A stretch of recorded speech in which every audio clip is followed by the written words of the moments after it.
On va s'intéresser à la santé de la French Tech aujourd'hui. Alors on a fêté, vous savez, avant-hier la 27e licorne française, EcoVadis pour ne pas la nommer.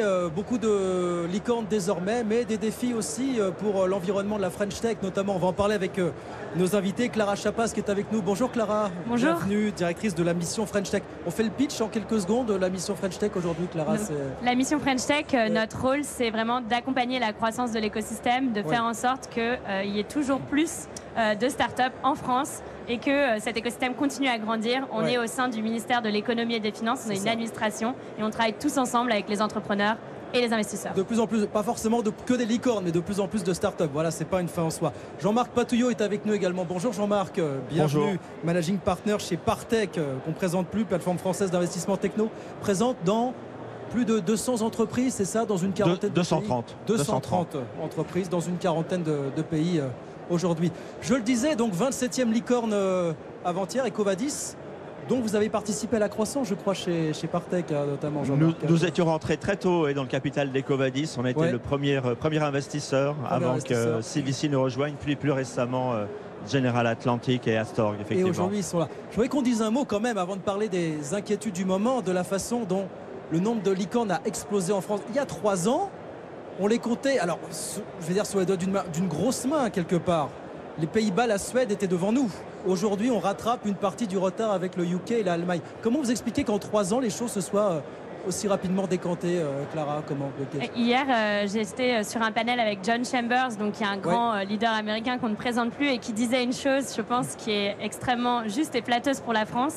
Il n'y a pas de meilleur endroit aujourd'hui en Europe pour lancer un business innovant que la France. Et tout ça, ça s'est monté dans les 3 dernières années. Donc en effet, on est passé en 2017 de 3 licornes. C'est John Chambers ou c'est autre chose, Clara? Pour vous, de 3 à 27 licornes en quelques années. C'est l'effet d'abord du talent de nos entrepreneurs qui ont, je pense, enfin aujourd'hui le moyen de leur ambition. On voit des très beaux fonds comme Partech qui sont capables de les accompagner tout du long. L'EcoVadis en est un exemple formidable.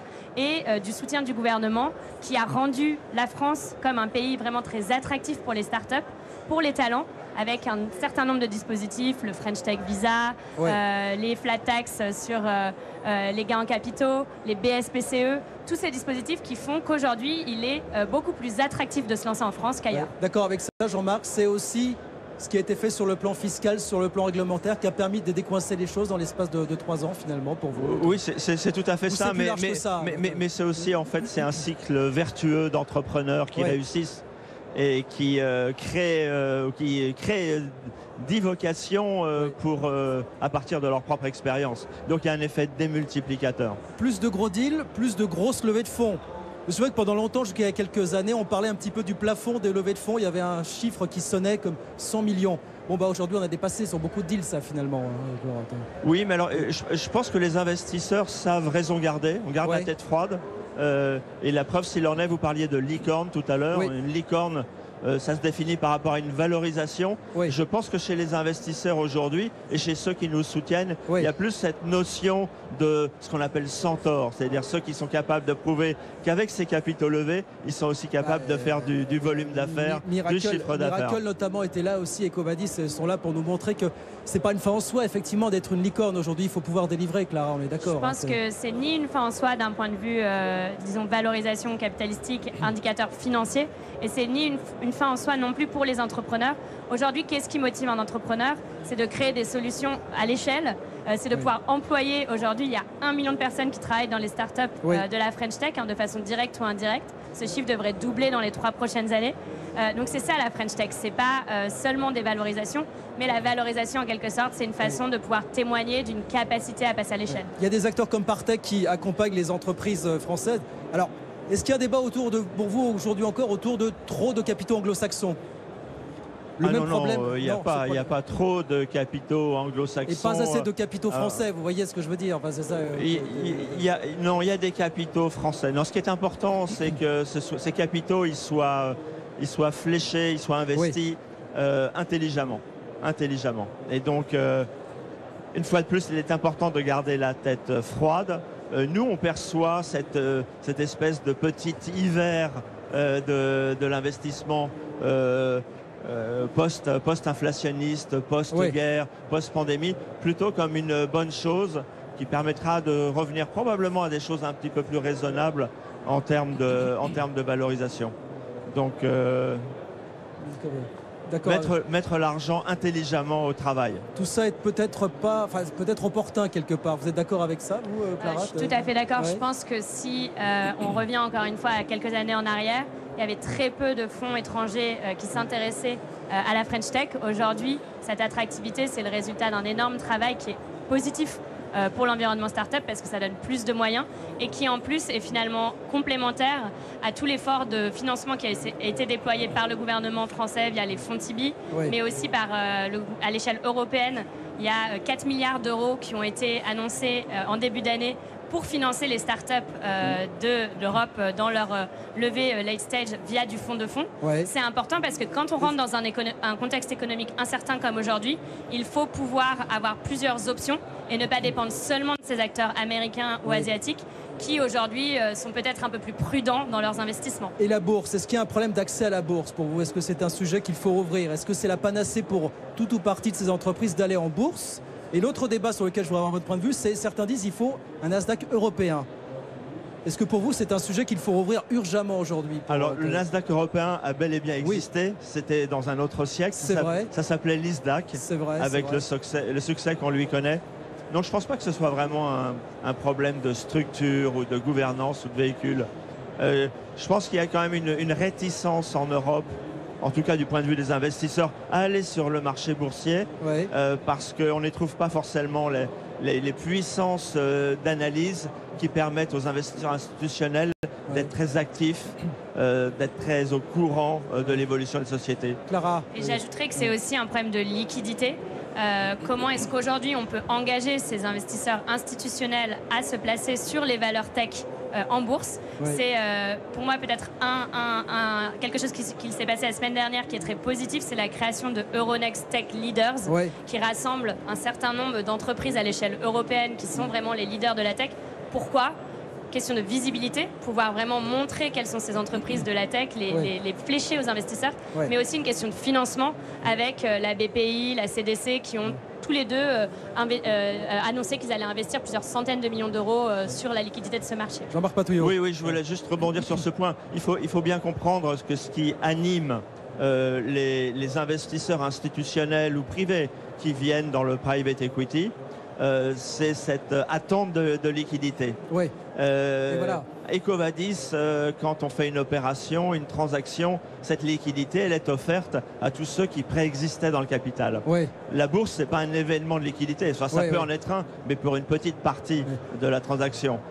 Donc, c'est aussi un souci dans la manière dont les investisseurs ont à manager leur cash flow. Alors justement, il nous reste 3-4 minutes puisque vous parlez de liquidité justement. On le disait, il y a des inquiétudes en ce moment, des interrogations.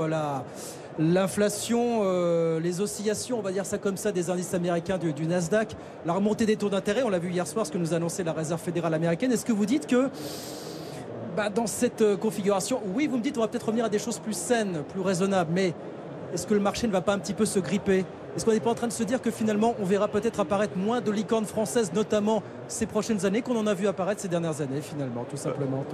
Alors, pour mettre les choses en perspective, aujourd'hui le niveau du Nasdaq, qui est le marché de référence en matière de tech, il est tout simplement au niveau où il était en septembre 2020. C'est toute proportion gardée, il faut l'avoir en tête. C'est pas très catastrophique. C'est vrai. Certaines valeurs ont souffert plus que d'autres, mais c'est loin d'être catastrophique. Oui. Donc il y a nécessairement un phénomène de va-et-vient.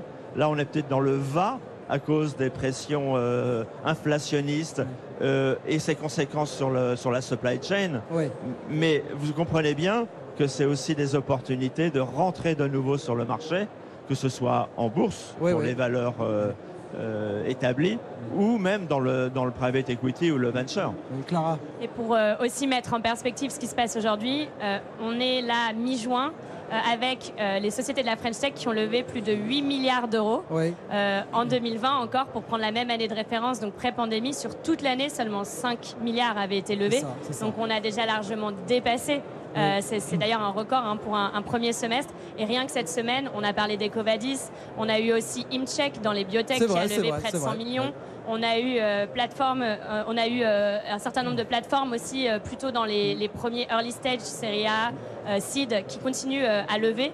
Donc on n'est pas à l'arrêt, mais par contre, il faut non plus ne pas être inconscient. Oui. Le contexte a changé, les levées de fonds prennent plus de temps.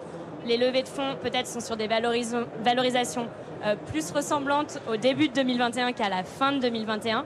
Mais les entrepreneurs en ont conscience. Et d'ailleurs, quand on échange avec eux sur cette dynamique, ils sont aujourd'hui dans une dynamique où ils se disent comment est-ce que je peux montrer que mon entreprise, pour revenir au Centaure, est sur une dynamique de profitabilité, une dynamique de consolidation du business et peut-être moins une dynamique de croissance à tout prix qu'on avait pu voir auparavant. Et question additionnelle qu'on entend, c'est une question qui se pose, est-ce qu'avec cette remontée des taux américains, finalement, les investisseurs américains ne vont pas se recentrer d'abord sur leur marché domestique avant de revenir vers l'Europe? Voilà, est-ce que ce n'est pas un risque qui nous guette dans les prochains mois finalement, Jean-Marc, en quelques mots pour terminer Oui, c'est possible, d'autant plus que ce sont les acteurs qui ont vraiment, excusez-moi l'expression, mais qui ont fait un peu vraiment n'importe quoi je pense à Tiger Global.